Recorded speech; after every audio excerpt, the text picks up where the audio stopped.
일들이 많이 하나님께서 베풀어 주시기를 축복합니다. 이제 오늘 주시는 하나님 말씀 우리 같이 좀 나누겠습니다. 오늘 주시는 하나님 말씀은 요한계시록 22장 1절과 2절 2절 말씀입니다. 요한계시록 22장 1절 2절 2절 말씀입니다. 우리 한 목소리로 하나님 말씀을 함께 받들어 읽겠습니다. 함께요. 시작. 또 그가 수정같이 맑은 생명수의 강을 내게 보이니 하나님과 및 어린 양의 보좌로부터 나와서 길 가운데로 흐르더라. 강 좌우에 생명나무가 있어 12가지 열매를 맺되 달마다 그 열매를 맺고 그 나무 잎사귀들은 만국을 치료하기 위하여 있더라. 아멘. 누가 너를 사랑하는가? 누가 너를 사랑하는가? 라고 하는 제목으로 하나님 말씀을 함께 나누기를 원합니다. 예수님께서 앞으로 되어질 장래의 일들을 다 말씀하시고 난 다음에 주님이 이렇게 말씀을 하셨습니다. 천지는 없어지겠으나 내 말은 없어지지 아니하리라. 이렇게 말씀을 하였습니다. 주님이 여러 말씀을 하시고 난 다음에 주님의 말씀에 대해서 뭐라고 보증을 하셨냐면 천지는 없어지겠으나 내 말은 없어지지 아니하리라. 그래서 저는 우리 사랑하는 성도들이 이 하나님의 말씀인 성경을 목숨처럼 사랑하고 또 목숨처럼 내가 믿고 따르겠다라고 하는 이 결단을 할 수 있기를 주님의 이름으로 축복합니다. 특별히 사도 요한에게 보여주신 장차 되어질 미래의 심판과 구원, 그리고 하나님이 예비하신 천국에 대한 이 말씀을 우리가 지금 보고 있는데 주님이 말씀했잖아요. 내 말은 없어지지 아니하리라. 그렇게 말씀하셨기 때문에 이 말씀을 믿음으로 받는 우리 성도들이 되었으면 좋겠습니다. 사실 여러분, 우리 가운데 천국을 가본 사람이 없죠. 물론 가끔 내가 본 천국을 간증하는 분들이 있습니다. 특별히 하나님이 그런 영적 경험을 주셔서 천국을 보는, 지옥을 보는 그런 체험을 하시는 분들이 있다는 걸 저는 인정합니다. 그러나 그것은 개인적인 경험이고 그것을 우리가 절대시할 필요는 없습니다. 다만 소원이 있다면 나도 한번 천국을 한번 봤으면 좋겠다. 그런 정말 소원이 있습니다. 정말 하나님이 만드신 그 아름다운 천국을 한번 볼 수 있다면 얼마나 좋을까. 그리고 우리 사랑하는 성도들에게도 제가 목청 높여서 설교하지 않아도 이 시간에 하나님께서 단 1초만 여러분에게 천국을 보여주신다면 아마 우리는 다 변화되고 다 천국을 그리워하고 당장이라도 천국에 가고 싶은 마음이 들지 않을까, 그런 생각을 하게 됩니다. 근데 왜 하나님은 그렇게 쉬운 방법으로 믿게 하시고 천국 가게 하시고 구원하시면 좋을 텐데 왜 하나님은 그렇게 안 하실까요? 의심하는 사람에게 마치 도마에게 예수님이 보여주시면 그러면 믿는 것처럼 우리에게도 그렇게 하시면 좋을 텐데 왜 하나님이 그렇게 하지 않으시죠? 이유는 뭐냐면 주님은 우리에게 믿음을 요구하시기 때문입니다. 하나님은 어찌 보면 믿음이 만능 열쇠라고 생각을 합니다. 마스터 키와 같죠. 믿음으로 구원을 받죠. 믿음으로 세상을 이기죠. 믿음으로 보이지 않는 하나님의 나라를 보죠. 히브리서 11장을 보십시오. 다 믿음으로 살았던 사람들의 이야기가 나오잖아요. 그렇기 때문에 하나님은 우리에게 믿음을 요구하시는 거예요. 믿음. 그래서 보지 못했지만, 손에 잡지 못했지만, 귀로 듣지 못했지만 그래도 하나님을 믿는 믿음으로, 그 믿음으로 살아가는 사람들을 하나님은 기뻐하시고 구원하기를 원하시는 거죠. 자, 로마서 4장 5절 말씀 한번 보세요. 로마서 4장 5절 시작. 이를 아니할지라도 경건하지 아니한 자를 의롭다 하시는 이를 믿는 자에게는 그의 믿음을 의로 여기시나니. 참 중요한 말씀입니다. 우리가 믿음으로 의롭다함을 얻고 구원함을 받는다는 약속의 말씀입니다. 보세요. 일을 아니할지라도, 우리가 하나님 아버지 앞에 일을 하면 얼마나 했어요. 우리가 뭐 자격 있고 공로가 있고 실력이 있으면 얼마나 있어요. 우리는 하나님 아버지 앞에 일한 거 없어요. 그리고 경건하지도 않아요. 일하지도 아니하고 경건하지도 아니한 나를 의롭다고 여겨주시는 자, 그분이 하나님이시잖아요. 의롭다고 하시는 그 하나님을 믿는 자에게는 그 믿음을 보시고 의롭다고 여겨주신다는 거예요. 할렐루야. 그럼 우리가 하나님을 믿어야 합니다. 하나님이 일하지도 아니하고 자격도 공로도 없는 경건하지도 않는 그런 나 같은 자를 의롭다고 여겨주시는구나. 예수의 보혈이 나의 모든 죄를 씻어주시는 거구나. 그 믿음을 가지고 하나님 앞에 나갈 때 하나님은 믿음을 보시고 우리를 의롭다고 여겨주신다는 거예요. 하나님이 보시는 게 뭐죠? 믿음 보시는 거예요. 믿음. 또 믿음으로 세상을 이길 수 있지 않습니까? 믿음은 세상식대로 살지 아니하고 우리가 하나님식대로 살도록 하게 하는 것입니다. 그래서 믿음이 이기네 우리가 찬양하는데 세상을 우리가 이길 수 있는 힘은 믿음이라는 거예요. 믿음. 하나님을 믿는 믿음. 자, 예를 들어서 다윗을 보세요. 다윗이 골리앗과 싸울 때 사울왕은 내 갑옷과 내 칼을 들고 나가 싸우라 이렇게 얘기했습니다. 근데 여러분 생각해 보세요. 다윗이 골리앗과 똑같은 방법과 조건으로 싸우면 골리앗 앞에 다윗은 못 이깁니다. 골리앗 앞에 패배합니다. 똑같은 방식, 골리앗이 싸우는 방식으로 다윗이 똑같이 싸우려고 하면 다윗은 골리앗을 못 이깁니다. 그래서 다윗은 갑옷 벗고 칼 버리고 자기 방식이 뭐예요? 물맷돌과 그리고 또한 물매를 들고 나갔지만 그러나 다윗이 싸우는 방식은 무슨 방식이에요? 믿음을 가지고 나간 거예요. 믿음. 하나님을 믿는 믿음. 보세요. 돈으로 싸우면 우리가 세상을 이길 수 있을까요? 우리보다도 돈 많은 사람 훨씬 많습니다. 지식으로 싸운다고 하면 똑똑한 사람들 세상에 널렸습니다. 우리가 똑똑하면 얼마나 똑똑하고 좀 실력 있고 능력 있으면 뭐 얼마나 있겠어요? 아무것도 없어요. 그러면 우리가 이 세상을 이기려면, 이 세상에서도 승리자가 되려면 세상식대로 살아서는 안 된다는 거죠. 세상식대로 싸워서는 세상을 절대 이길 수 없다는 거예요. 그러면 우리가 싸워야 할 방식은 하나님식이 돼야 된다는 거죠. 그게 뭐예요? 그게 믿음이에요. 하나님을 믿는 믿음.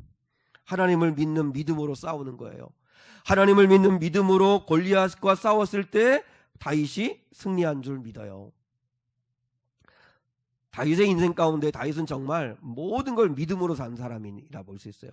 죄를 지었을 때, 어떤 갈등이 일어났을 때, 정말 원수처럼 정말 꼴보기 싫고 미운 사람이 있었을 때, 다 우리도 우리 삶에서 벌어지는 일들이잖아요. 근데 그 모든 것들을 다 어떻게 이기냐면 믿음으로, 하나님 식으로 이겨요. 다윗이 믿음으로 이겼는데 그 가운데 가장 아름답고 대표적인 사건을 뽑으라면 사울의 손자 무비보셋을 품어준 사건이에요. 여러분 세상식대로 하면 다윗이 왕이 됐어요. 그러면 이제 그 전에 왕이었던 그 사울왕과 그리고 사울왕의 모든 후손은 다 제거해야 돼요. 왜요? 훗날을 위해서라도. 혹여라도 왕의 자손이 남아있으면 다시 후환이 될 수 있잖아요. 어떤 역모를 꾀할지 모르잖아요. 그러니까 모든 세계 역사를 보세요. 왕권을 장악하거나 권력을 장악하면 그러면 정적들을 다 숙청하고 제거하는 일을 해요. 그러니까 사울의 손자 무비보셋이 살아있다. 그러니까 다윗의 입장에서는 반드시 그를 제거해야만 하는 거예요. 그게 세상식이에요. 근데 다윗은 무비보셋을 완전히 품어요. 먼 지방에서 정말 가난하게 초라하게, 또 무비보셋은 어렸을 때 다리를 다쳐가지고 졸름발이에요. 장애를 가지고 초라하게 살아요.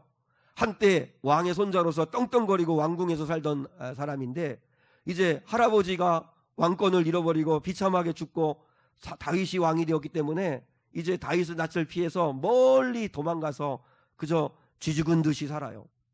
근데 다윗이 그 초라한 삶을 사는 무비보셋을 찾아가요. 물론 다윗이 사람을 보낸 거죠. 그리고 그를 왕궁으로 불러요. 그때 무비보셋이 너무 감격해서 뭐라고 합니까? 죽은 개 같은 나를 왜 돌보시나이까? 무비보셋은 죽은 개 같다고 그랬어요, 자기를. 여러분, 길거리에 죽어있는 들개, 그 죽은 개, 가끔가다 우리 이렇게 도로 가다 보면 이렇게 죽은 짐승들, 정말 끔찍하죠.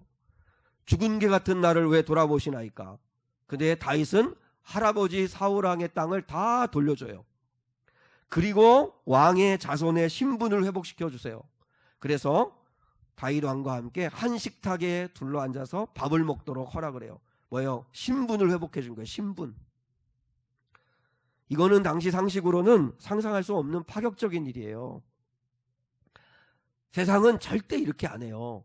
근데 다윗은 하나님을 믿는 믿음으로 세상식대로 살지 아니하고 용서하고 긍휼을 베풀어요. 그게 하나님식이죠. 그래서 하나님이 다윗에게 복을 주시는 거죠. 그리스도인들이 세상을 이기는 방법이 뭔지 아세요? 믿음으로 사는 겁니다. 하나님을 믿기에 내가 원수 같은 사람이 있다 할지라도 원수 갚지 아니하고 그를 긍휼히 여겨주는 것입니다. 왜요? 하나님을 믿으니까. 하나님을 믿으니까 내일 일을 염려 안 하는 거예요. 하나님을 믿으니까 오늘 기뻐하고 오늘 감사하며 사는 거예요. 이런 믿음으로 사는 은혜가 있기를 주님의 이름으로 축복합니다. 그리고 오늘 천국에 대한 말씀도 믿음으로 그렇게 받을 수 있기를 축복합니다. 자, 우리 주님은 천국을 주고 싶어 하시는 분이라는 사실을 아셔야 돼요. 여러분, 1절에 보니까 수정같이 맑은 생명수강을 내게 보이시니 그래요. 우리 하나님이 왜 요한에게 수정같이 맑은 생명수 강이 흐르는 천국을 보여주실까요? 주님은 이 천국을 난 너희에게 주고 싶다는 거예요. 난 너희에게 주고 싶다.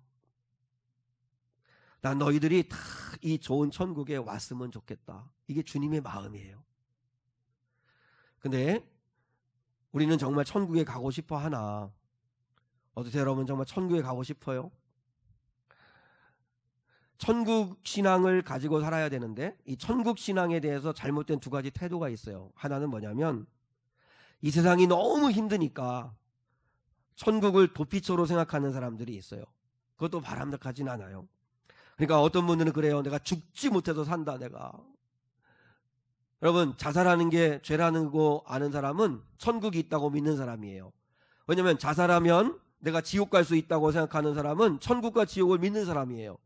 그러니까 자살은 못하겠고 스스로 목숨을 끊을 수는 없고 살기는 살아야 되는데 너무 고통스러워서 하나님 빨리 나를 좀 천국으로 데려가 주세요.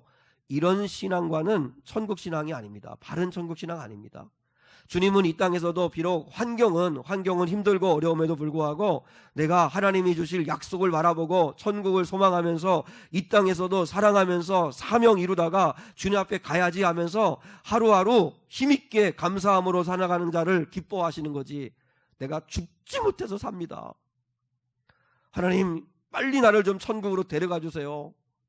자살하지는 못하겠고 하나님 좀 날 좀 데려가 주세요. 이렇게 살아가는 삶의 태도는 하나님이 기뻐하지 않아요. 또 하나, 이 세상을 너무 사랑해서 도무지 천국을 생각하지도 않고 꿈꾸지도 않고 살아가는 것도 잘못된 거예요. 솔직히 우리는 세상에 사는 게 뭐 별반 대단하지도 않으면서 뭐 그렇게 좋을 것도 아니면서, 여러분 세상 사는 게 이렇게 재밌고 좋아요? 나는 날마다 신바람 나고 신나요. 이런 사람들이 있어요. 세상 사는 게 여러분 그렇게 즐겁고 좋지 않은데도 왜 우리는 그렇게 세상에 미련이 많을까요? 주님이 지금 오신다고 하면 기뻐 뛰며 즐거워하며 아멘 주 예수여 어서 오시옵소서. 그게 이제 우리 요한계시록의 마지막 마라나타의 고백인데, 이 고백을 하면서 주님 앞에 뛰어나갈 수 있는 교인들이 몇 사람이나 될까요? 주님 조금 있다 오세요. 지금은 아니에요. 이렇게 말할 수 있는 사람이 아마 더 많지 않을까. 내가 여러분들 개인적으로 좀 묻고 싶은데, 여러분 정말 천국이 지금 당장 와도 좋겠는지, 아니면 지금은 아니라고, 지금은 아닌 것 같다고, 잘 모르겠지만 지금은 아닌 것 같다고 이렇게 생각하는지 모르겠는데, 사실 여러분 이 세상 보세요. 뭐 늘 근심하고 걱정하고 사실 뭐 재미있는 것도 늘 있는 것도 아니고. 진유는 세상 사는 게 재밌어? 아직은 창창하니까, 그죠? 어떨지 모르겠어요. 사실 여러분 세상 사는 게 그렇게 뭐 재밌고 뭐 늘 신바람 나고 감사하고 기쁘고 하는 일들 별로 많지 않아요. 근데도 왜 이렇게 우리는 이 땅에 미련이 많을까?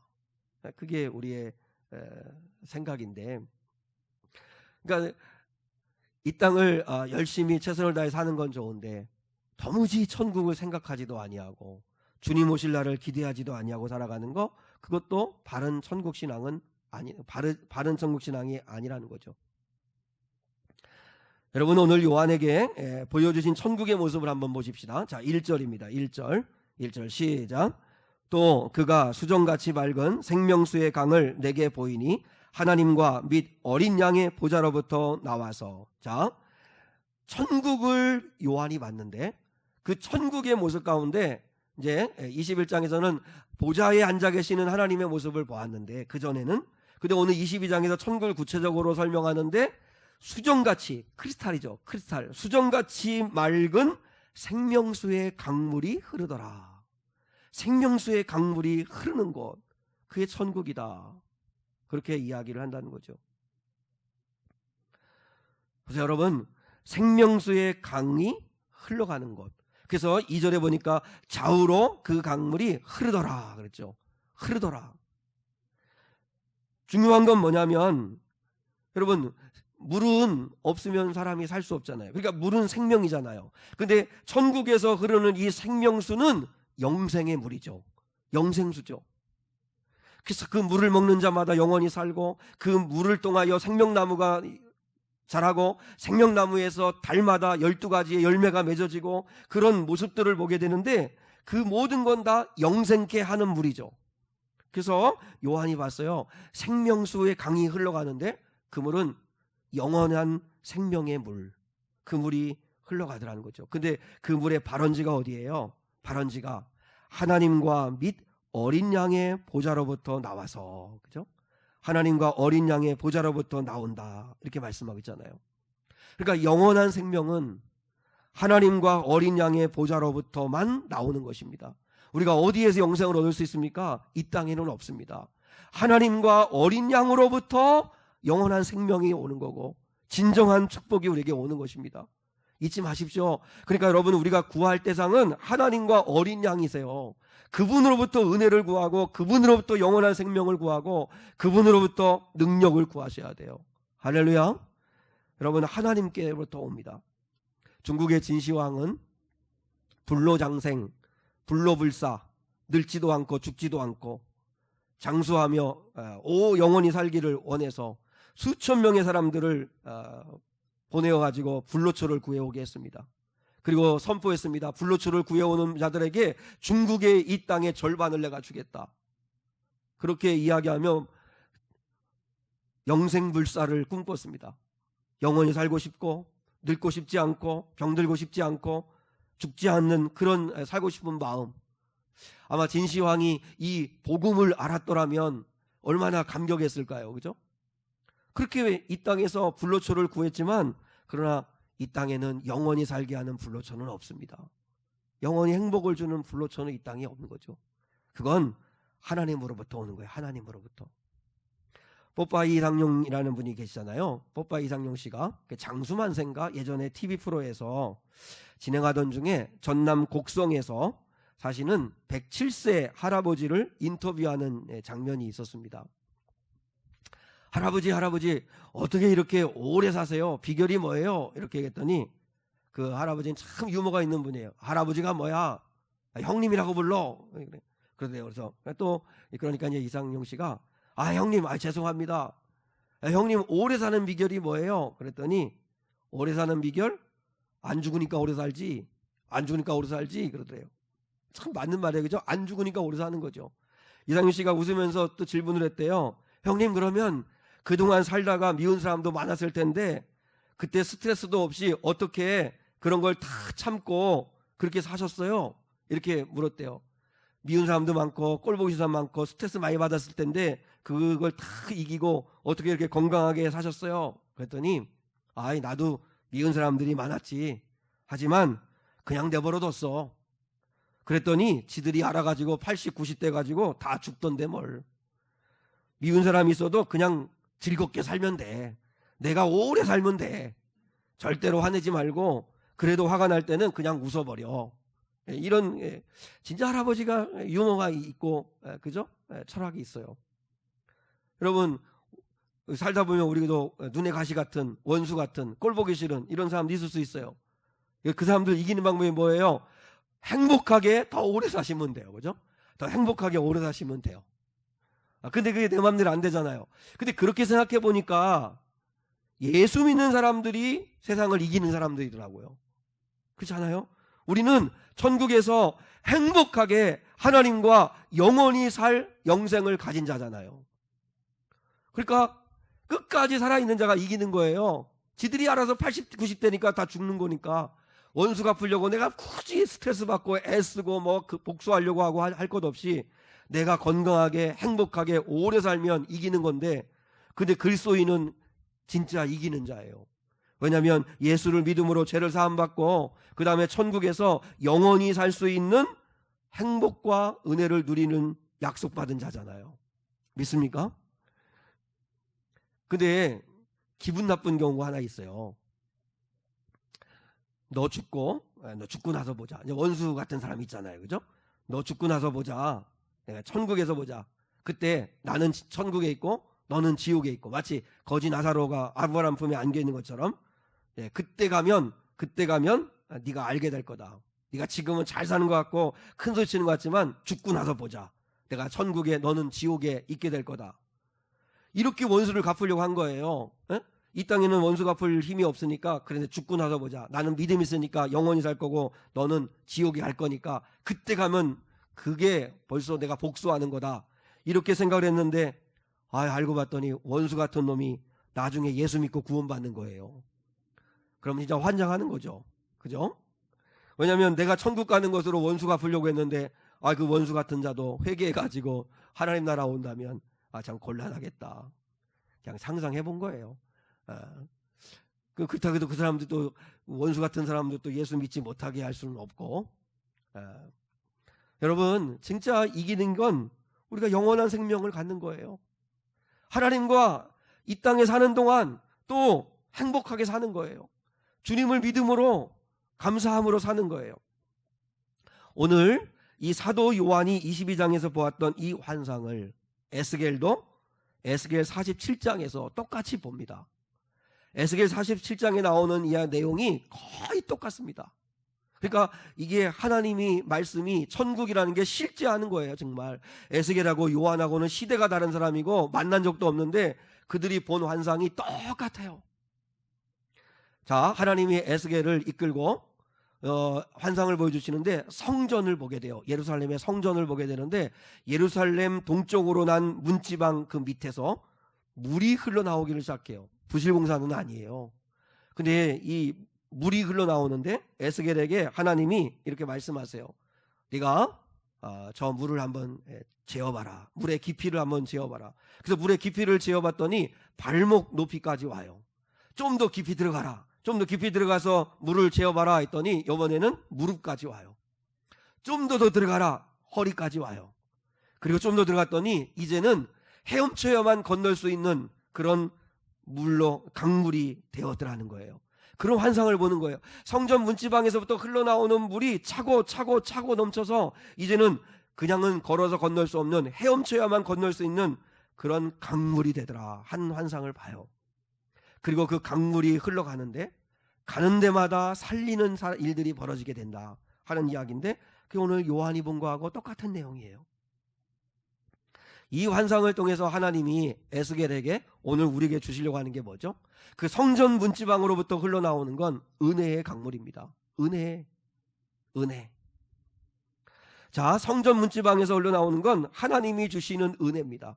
왜요? 그러니까 주는 메시지가 뭐예요? 하나님의 은혜가 임해야 된다는 거예요. 하나님의 은혜. 지금 바벨론에 우리 이 남왕 유다 나라가 포로로 잡혀 있고 나라가 망해 있고 그래서 예루살렘 성전이 회복될 가능성도 보이지 않지만 이 모든 것들을 이루시는 건 하나님의 은혜가 임하면 된다. 은혜의 강물이 임하면 된다. 근데 여러분 보세요. 하나님의 은혜가 임하는데 오늘 우리에게도 적용할 게 있죠. 처음에는 발목에까지 차요. 발목 은혜죠. 발목 은혜. 발목 은혜가 뭐예요? 교회에 왔다 갔다 출입하는 은혜죠. 여러분들이 다 오늘 이렇게 발목 은혜를 받고 다 오신 분들이잖아요. 좀 더 은혜를 받아요. 좀 더 신앙생활하면서 은혜 받으셔야 돼요. 무릎 은혜까지 와야 돼요. 무릎 은혜는 뭐예요? 무릎 꿇고 하나님 앞에 기도할 수 아는 거, 하나님께 구할 줄 아는 인생 되는 거. 그리고 좀 더 은혜를 받으면 허리까지. 허리가 뭐예요? 허리는 우리 몸의 중심. 그리고 허리띠를 두르고 일하고 봉사하듯이 우리가 헌신하고 봉사하는 단계까지 가요. 근데 거기까지만 가면 안 돼요. 더 은혜를 받으셔서 건널 수 없을 만큼의 큰 강물, 거기에 뛰어들어서 온몸을 적실 만큼 충만한 은혜를 받아야 돼요. 충만한 은혜. 그걸 우리는 성령 충만이라고 그러고 은혜 충만이라고 그래요. 충만 신자가 돼야 되는 거예요. 충만 신자. 우리 가운데 보면 발목 신자들 많죠.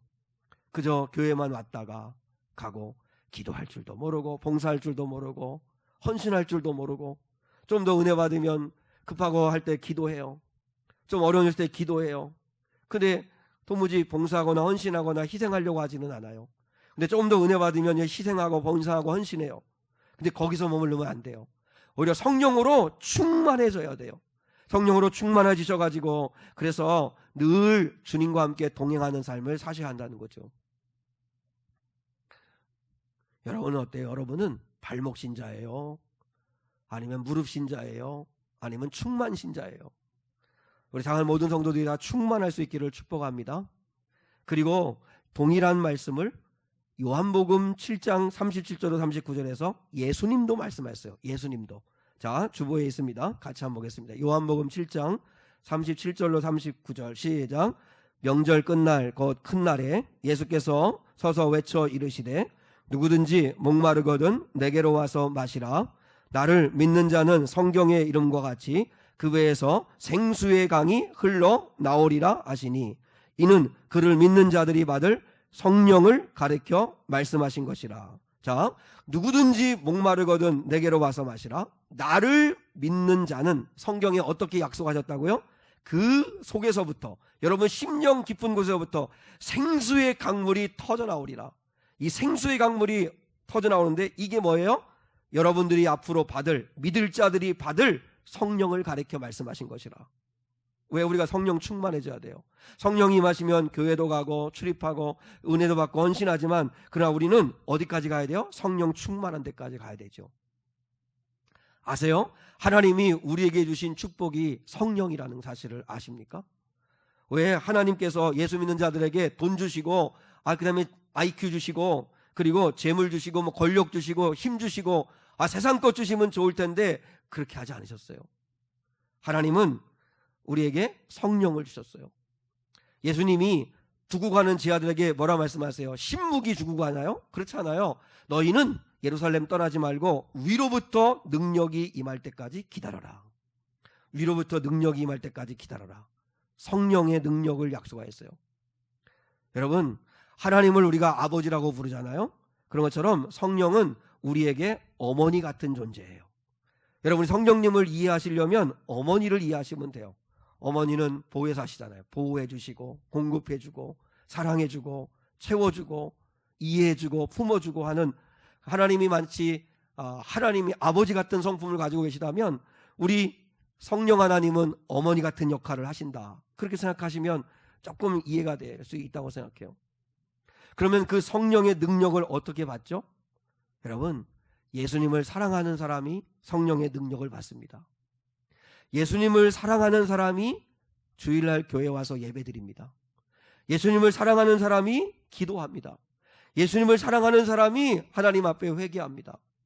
예수님을 사랑하는 사람이 말씀도 읽고 그 말씀에 순종하려고 합니다. 성령은 언제 임하시는 줄 알아요? 기도할 때, 말씀 읽을 때, 말씀에 순종할 때, 회개할 때 임하시는데, 우리가 누가 기도하는 거예요? 누가 회개하는 거예요? 예수님 사랑하는 사람이.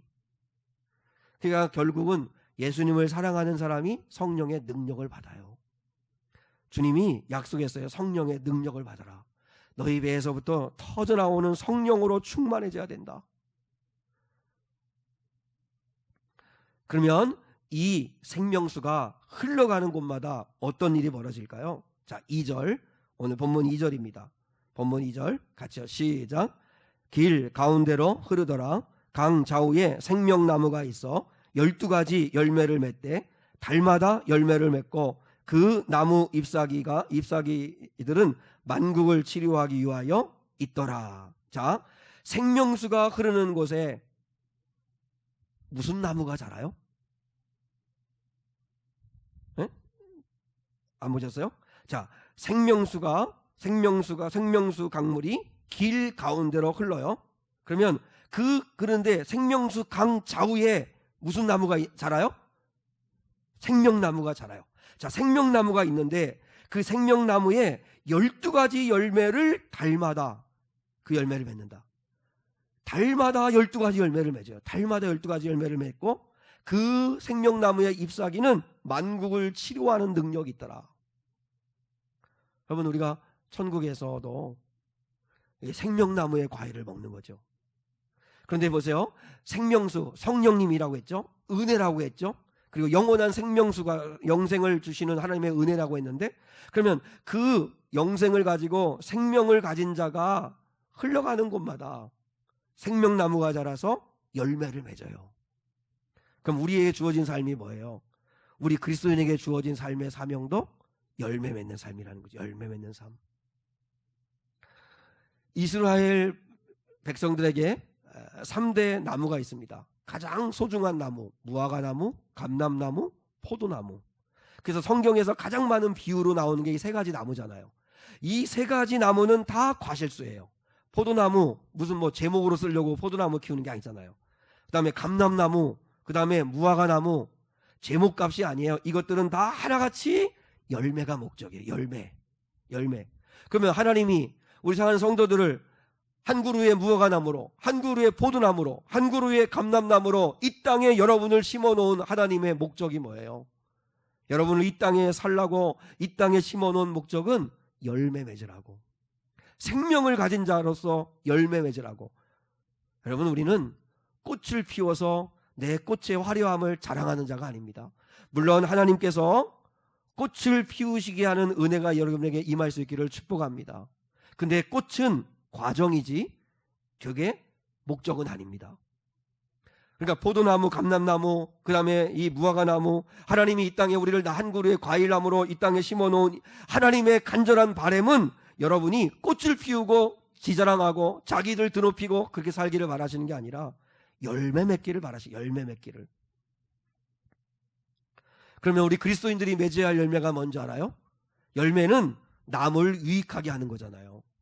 이 풍성한 가을에 왜 풍성하다고 그래요? 열매가 많으니까. 나무마다 열매를 거둬들여서 먹게 되니까 풍성한 가을이 되고 풍성한 한가위가 되는 것처럼 하나님 열매는 남을 유익하게 하는 거예요. 그러면 하나님이 저와 여러분에게 원하시는 삶은 남을 유익하게 하는 삶을 살기를 원하시는 거예요. 그래서 그런 삶을 살기를 원하는 마음에서 이 말씀을 여러분에게 선물로 드리고 싶습니다. 요즘 제가 새벽에도 말씀했지만 이 말씀을 계속 저는 컴퓨터 앞에 써놓고 읽고 합니다. 이 말씀이 저는 정말 믿어집니다. 이렇게 한번 살았으면 좋겠다. 그러면 정말 틀림없이 복을 받겠구나. 자, 잠언 11장 24절 25절. 잠언 11장 24, 25절 시작. 흩어 구제하여도 더욱 부하게 되는 일이 있나니 과도하게 아껴도 가난하게 될 뿐이니라. 여러분, 하나님께 아끼지 마세요. 하나님께 인색하지 말아요. 과도히 아껴도 가난하게 됩니다. 하나님이 그 곡식의 그 창고에 하나님이 채워주시는 은혜를 하나님이 주셔야지. 우리가 하나님 아버지 앞에 심은 게 있어야, 종자씨를 심어야 거둘 수 있는 것처럼 흩어 구제하는데도 부하게 된다는 거예요. 그게 하나님이 부어주시는 복이에요. 자, 25절 시작. 구제를 좋아하는 자는 풍족하여질 것이요 남을 윤택하게 하는 자는 자기도 윤택하여지리라. 나는 여러분이 이런 삶을 살았으면 좋겠어요. 남을 윤택하게 하는 자, 남을 유익하게 하는 자, 자기도 윤택하여지리라. 풍성해지리라. 이건 틀림없는 거예요. 여러분의 자손들이 꿇어다니지 아니하고 그리고 또한 머리가 될지언정 꼬리가 되지 아니하고 하는 은혜를 받기를 원하신다면 할머니 할아버지들이 또 엄마 아버지들이 여러분 남을 윤택하게 하는 삶을 사십시오. 구제하는 삶을 살아보십시오. 하나님이 반드시 자기도 윤택하게 하신다고 말씀하세요. 이게 하나님이 우리 열매 맺는 우리 생명을 가진 자들이 맺어야 할 열매의 삶이라는 거죠. 2014년 7월 12일 서울 양천구 신원동 시장에서 7살 된 그 손주와 할머니가 파지를 싣고 리어카를 끌고 골목길을 지나가다가 골목길 한쪽에 세워놓은 아우디라고 하는 고급 승용차를 긁게 되었어요. 이 할머니하고 손주는 작은 접촉사고를 모른 척하고 그냥 지나갈 수도 있었지만 이 할머니가 참 훌륭하신 것 같아요. 할머니와 이 손주는 비록 가난하게 살지만 마음까지 가난한 분이 아니었기 때문에 정직하게 이 차를 긁은 거에 대해서 인정하고 그 주인을 기다렸어요. 남의 차에 낸 흠집을 모른 척하고 돌아설 분들이 아니었다는 거죠. 이제 한 10분 정도 지났을 때 아우디 차량의 주인 되시는 그 40대 부부로 보이시는 분 두 분이 왔다는 거예요. 여러분 우리 같으면 노발대발하지 않겠습니까? 당장 물어내라, 막 보상해라, 뭐 난리가 날 수 있지 않을까요? 그 고급 승용차를 리어카로 긁어놨으니 얼마나 화가 날 수 있을까요? 근데 그 차주 그 부부는 할머니를 보자마자 고개를 숙이며 사과를 하더래요. 제가 차를 주차장에 주차해 놔야 되는데 이 좁은 골목길에 주차를 해서 통행에 불편을 드려서 죄송합니다. 죄송합니다. 근데 이 놀란 아이는 막 할머니 옆에서 막 울고 있더래요. 그러니까 이 차주 이 주인 되시는 그 아주머니가 그 울먹이는 애를 이렇게 다독이더라는 거예요. 울지 마라. 울지 마. 걱정하지 마라. 나는 여러분 이분들이 예수 믿는 사람들이었으면 좋겠어요. 저는 이 글을 이렇게 신문을 읽으면서 이분들이 돈이 많은 게 부러운 게 아니라 고급 외제차를 타고 다니는 게 부러운 게 아니라 잘 사는 게 부럽다. 참 잘 사는 게 부럽다. 이게 잘 사는 거 아닙니까? 이분들의 인격이 아름답다 생각해요. 남을 윤택하게 하는 거죠. 또 한 가지 이야기를 하고 싶은데 부부 집사님입니다. 요즘 코로나로 힘든 때인데 이 부부 집사님이 좀 목돈이 필요해가지고 자기가 이제 집이 이제 또 있어서 여분의 집이 있어서 월세를 줬는데 그 월세를 사는 내외에게 자기가 목돈이 좀 필요하니까 전세로 좀 바꾸자 이 얘기를 했다는 거예요. 근데 그분들은 조그만 구멍 이렇게 소상공인들이죠. 조그만 가게를 운영하는 분들인데 코로나로 인해 가지고 가게가 안 되니까 월세 내기도 빠듯한 분들인데 목돈 만들기가 어렵잖아요. 전세금 마련하기가 어렵잖아요. 그래서 어렵다고 이야기를 한 거예요. 근데 이 집주인 이 집사님들은 이 목돈이 필요한 상황인데 월세를 그 받는 분들에게 그 전세로 좀 돌리려고 하는데 어렵다고 이야기를 하는 거예요. 그래서 알았다고 그럼 어떻게 하겠냐고 이제 그렇게 이해하고 그래도 하루하루 이렇게 버티고 있는 그런 상황인데 근데도 이분들이 그렇게 힘든데도 불구하고 월세는 꼬박꼬박 그 전날짜에 입금을 하더래요. 근데 그날인데 그날도 월세를 남편이 이제 받은 거에 통장에 입금된 거를 이제 보고 하나님이 그런 감동을 주신 거죠. 그래서 이제 아내에게 그렇게 이야기를 했대요. 요즘 월세 내기도 정말 어려운 상황인데 여러분 우리가 조금 이렇게 힘이 되어줘야 되지 않을까. 그럼 그 젊은 그 월세를 사는 그 젊은 부부들에게 좀 힘을 줘야 될 텐데 그럼 어떻게 할까?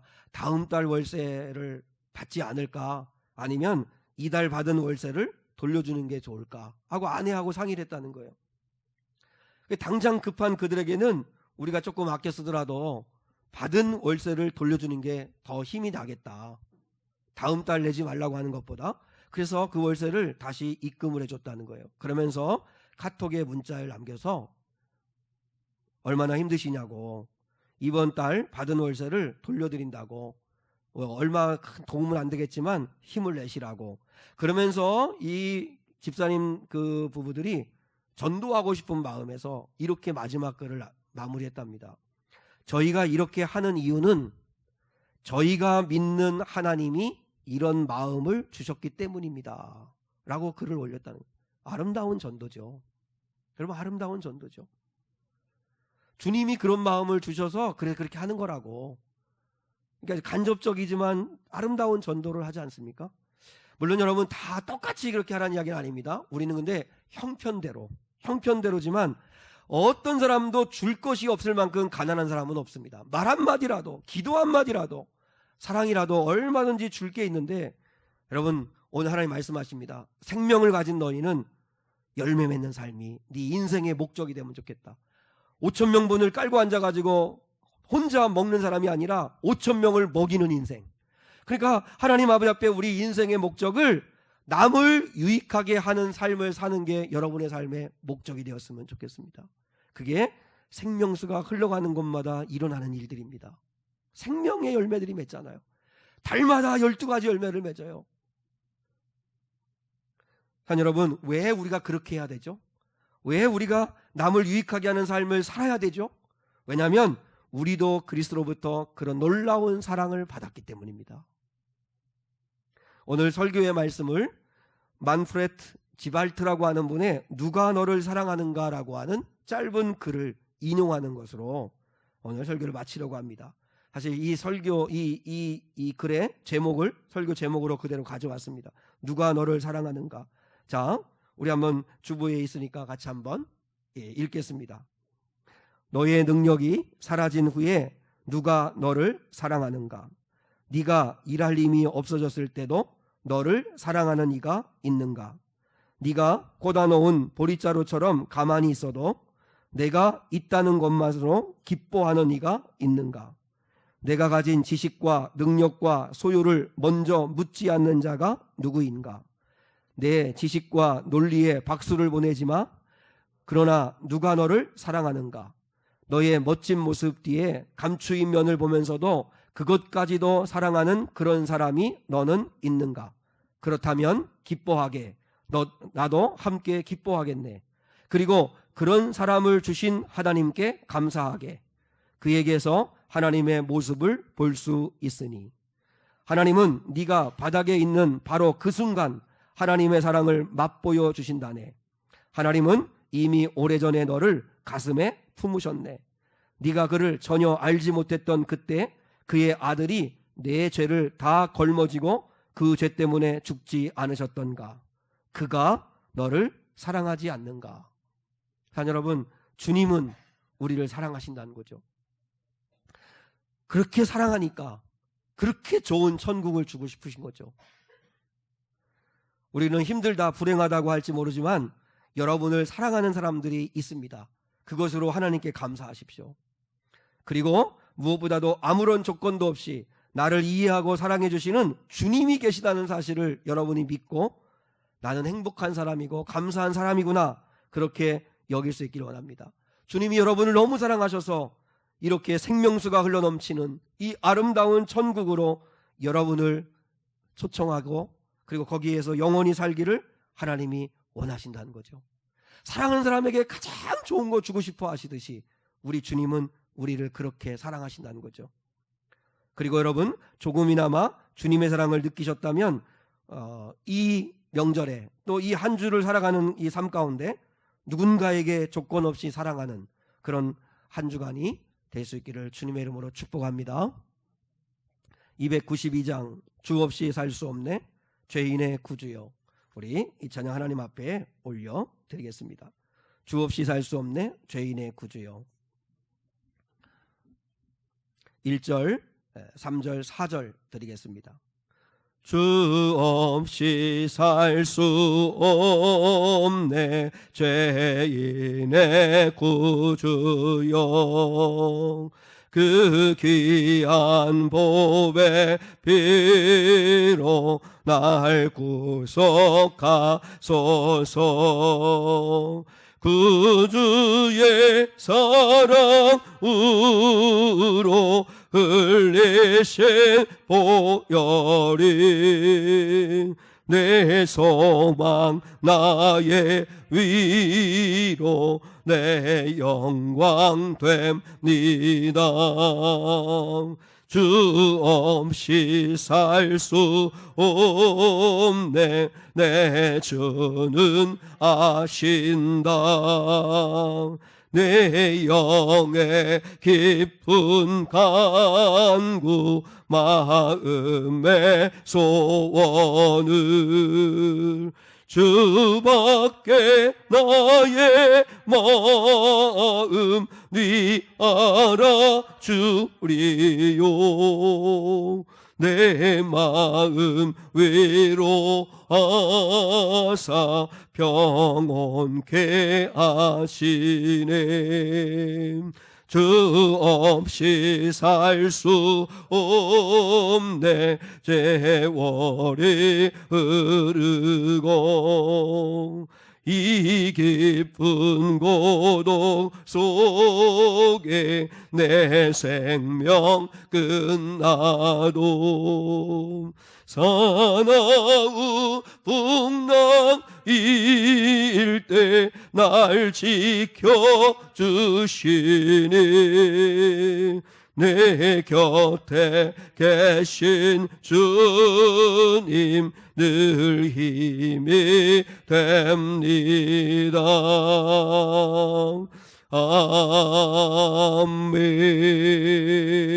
아멘. 하나님 아버지 감사합니다. 오늘 거룩한 주일을 주시고 하나님 아버지 앞에 예배하게 하심을 진심으로 감사합니다. 하나님, 믿음으로 구원을 받습니다.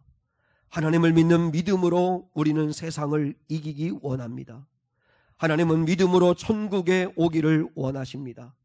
하나님 아버지, 하나님께서 우리를 사랑하셔서 가장 좋은 것 천국을 주기를 원하시는 이 사실을 알게 하여 주시옵소서.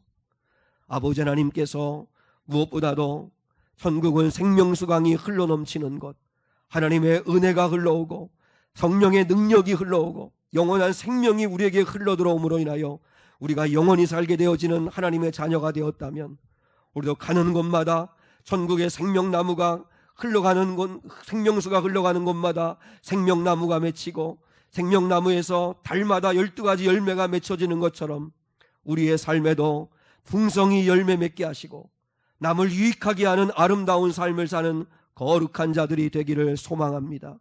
주님, 역사해 주시옵소서. 나를 끔찍이도 사랑하시는 하나님의 사랑이 있음을 깨닫게 하시고 나를 사랑하는 사람들이 있음에 감사하게 하시며 나도 누군가를 뜨겁게 사랑하는 거룩한 자들이 되게 하여 주시옵소서. 감사하고 사랑 많으신 예수 그리스도의 이름 받들어 기도드리오며 지금은 우리 주 예수 그리스도의 은혜와 하나님 아버지의 극진하신 사랑과 성령님의 함께 하시는 은혜가 오늘 여기 모여 예배한 거룩한 성도들 위에 영원히 함께 하시기를 축원하옵나이다. 아멘.